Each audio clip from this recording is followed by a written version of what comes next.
scan this. Sovi is here. Let's level up.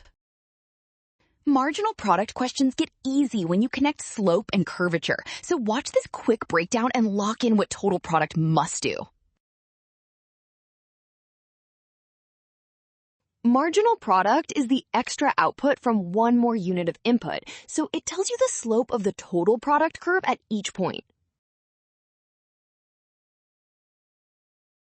Since marginal product is positive, that slope is above 0, which means total product is rising, not falling, as input increases, and that already eliminates every decreasing choice.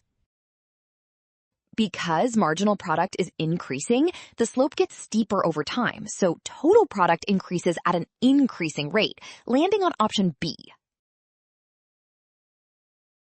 Well done! Option B. Scan now. The trap is rushing past signs. Trust the given information and check each step before choosing.